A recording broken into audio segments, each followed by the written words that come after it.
Good morning everyone. Welcome back to GK Today. And today we'll be discussing most important MCQs for 9th of August 2023. Let's start with our session. National Moth Week is observed in which particular month? So National Moth Week is observed across the country during 22nd of July to 28th of July. Basically, it encourages the scientists and non-scientists to participate in the surveys of moth. Okay. So a total of 26 species of moths were observed across the Nilgiris by the students in Udhag Mandalam throughout the National Moth Week. And a total of 146 moths have been recorded in the Nilgiris over the years. Okay. Simply you have to remember that the National Moth Week is observed in the month of July every year. Okay. Next question is, as per the recent Home Ministry data, which state recorded the most number of missing girls between 2019 and 2021? So more than 13.13 lakh girls and the women went missing in the country between this time period, and Madhya Pradesh state reported the highest cases at nearly 2 lakhs, and then Madhya Pradesh is further followed by West Bengal. So this data is presented by the Union Home Ministry, and it has revealed that 10,61,648 women who are aged above 18 years and 2,51,430 girls below the age of 18 years went missing between 2019 and 2021 across the country. And this data was compiled by the National Crime Records Bureau, that is NCRB. Okay.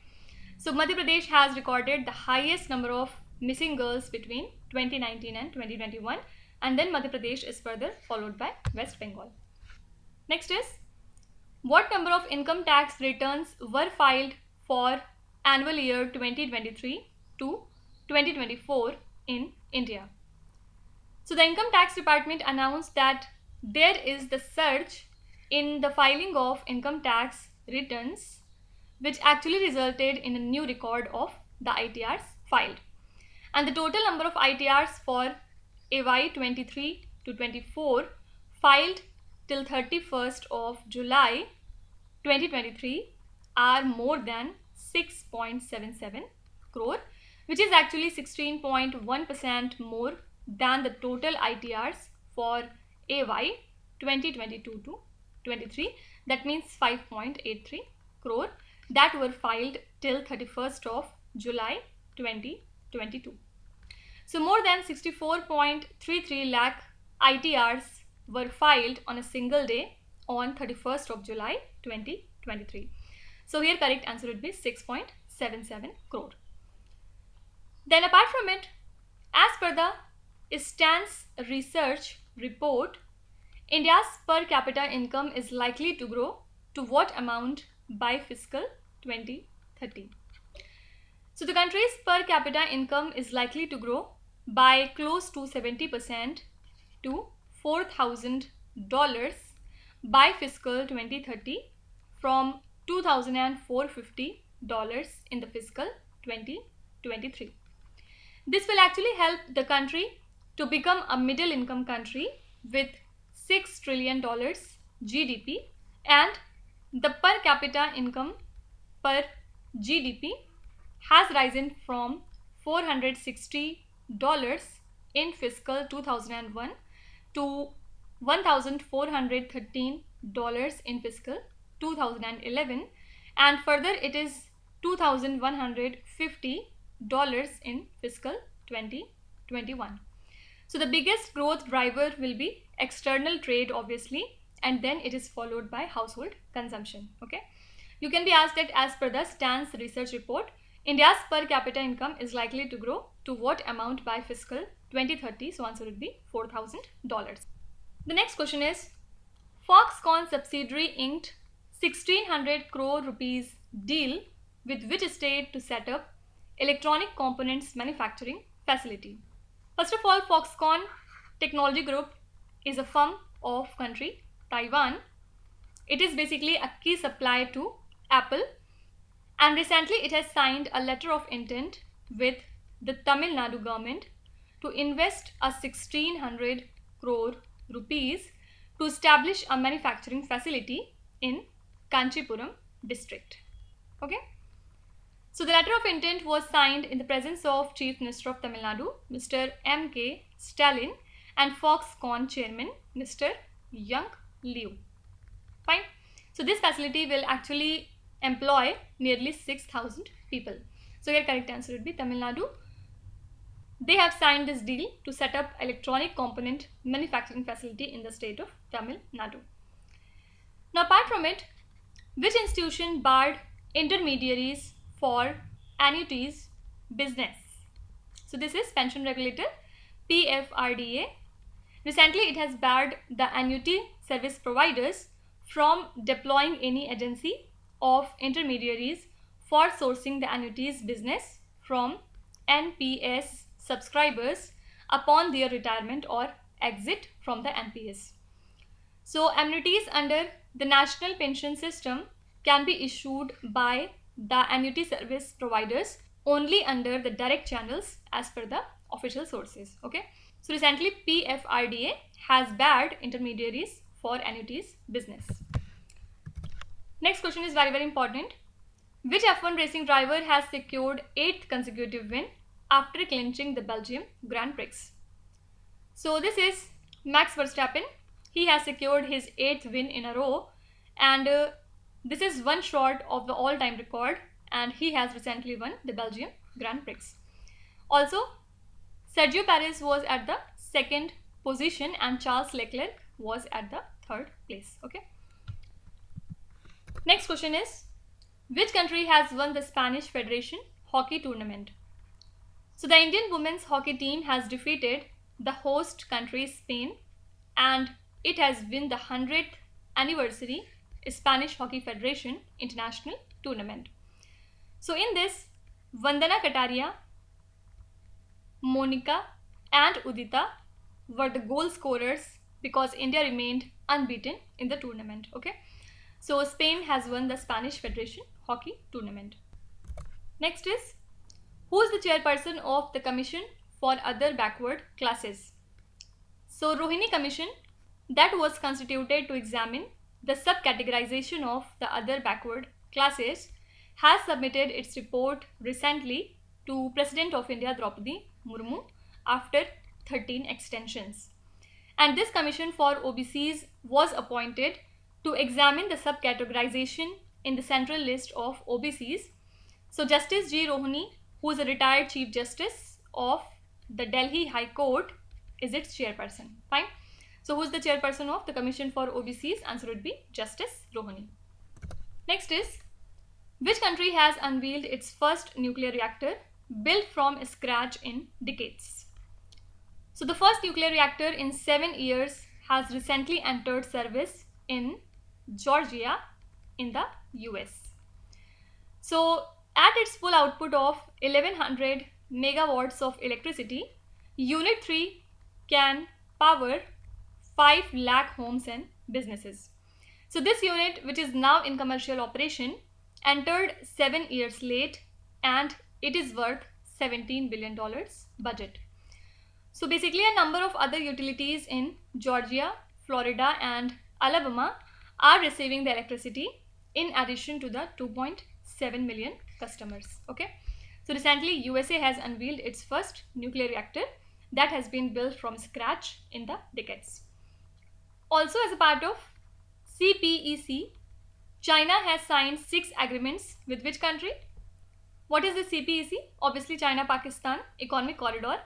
And recently Pakistan and China have inked 6 agreements to help undertake the second phase of $60 billion China-Pakistan Economic Corridor projects under a new model.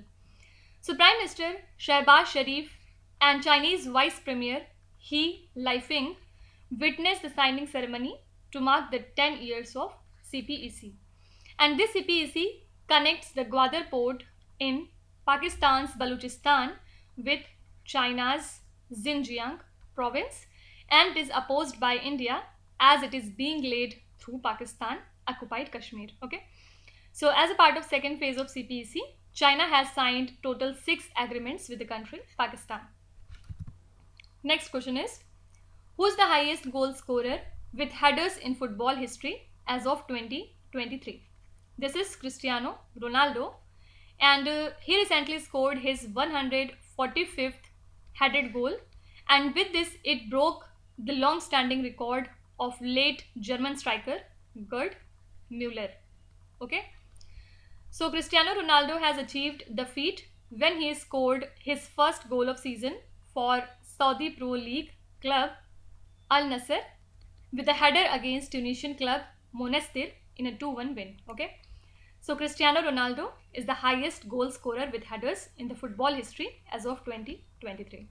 Then apart from it, Iga Swiatek, who is from the country Poland, recently she began her 70th straight week as the world number 1 in the latest WTA rankings.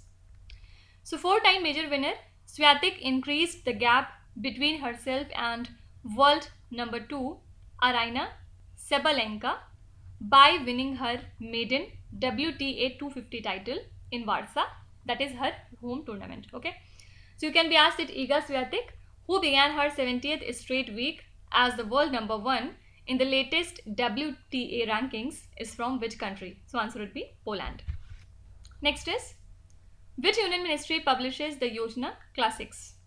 So India's top publishing house, that is Publication Division, has introduced the Yojana classics, which is a collection centered on diverse thematic subject, and it functions under Ministry of Information and Broadcasting. So this series is compiled from carefully selected works published in Yojana, which is the renowned monthly publication by the Publications Division since 1957. Okay, so Yojana Classics is published by Ministry of Information and Broadcasting. Now can you tell me, the rocket force is the strategic and tactical missile force of which particular country? So the rocket force of China's People's Liberation Army is responsible for the strategic and tactical missile operations, and it is tasked with managing the nation's nuclear arsenal. So recently China has introduced fresh leadership for its rocket force, appointing new officials to replace the 2 previous generals who were in charge of the country's missile forces. Okay, so rocket force is the strategic and tactical missile force of the country China. Next question is, Jim Skia has been elected as the chair of which particular institution? So Jim Skia is from United Kingdom, and recently he has been elected as the new chair of the Intergovernmental Panel on Climate Change, that is IPCC. So World Meteorological Organization and United Nations Environment Programme are the co-sponsors of IPCC, and the main responsibility of the IPCC chair is to supervise the reports that are published in every assessment cycle. Okay, so you can be asked that who is the new chairman of IPCC? Answer would be Jim Skia. Also you can be asked that he is from which country? Answer would be UK. Okay, now apart from it, which institution has introduced the artificial intelligence machine learning based finger minute record, that is finger image record? Basically, to counter different frauds involving spoofed fingerprints in Aadhaar authentication, the Unique Identification Authority of India has introduced an in-house artificial intelligence based image record, and this technology verifies the authenticity of a fingerprint by detecting the cloned fingerprints during the authentication process. Okay, so recently UIDAI has introduced this artificial intelligence machine learning based finger image record. Okay, which Indian city is to play host to the MotoGP Bharat race? So the Buddha International Circuit in Greater Noida is set to host India's inaugural MotoGP Bharat race, making it the 31st country to host a motorcycle Grand Prix. So despite having previously held F1 race, This will mark the first time that India hosts the premier motorcycle race. Okay. So which Indian city is to play host to the MotoGP Bharat race? Answer would be Greater Noida. Now can you tell me, the Great Barrier Reef is the world's largest coral reef system located in which particular country? So Great Barrier Reef is the world's largest coral reef system that lies in the country Australia. So basically UNESCO, United Nations organization that is responsible for deciding on the potential endangered listing of the Great Barrier Reef, chose to postpone the decision for another year rather than voting on it. Okay. Simply you have to remember that Great Barrier Reef is the world's largest coral reef system and it lies in the country Australia. Also, Iberian wolf is native to which countries? So it is native to Spain and Portugal, and this wolf was declared extinct in these regions in 2020, and no evidence of wolf presence was found here during the same year. Okay, so basically Iberian wolf was in news these days. You can be simply asked that these variety of wolf is native to which countries? Answer would be Spain and Portugal. Okay, so these are the most important current affairs and the news from today. And now let's start with today's quiz. Here on the slide you can see 5 questions which have been taken from the past 2-3 days current affairs. Pause the video and try to solve each of these questions, and at the end of the lecture do not forget to share your scores in the comment section. So please be honest and do not cheat with yourself. So that's it for today. I hope you have liked the session. These were the important news and events from today, and we will meet again tomorrow with some more important current affairs. Till then, stay tuned. Thank you so much for watching, and please do not forget to subscribe to GK Today. With this, Minu Zahatsana signing off.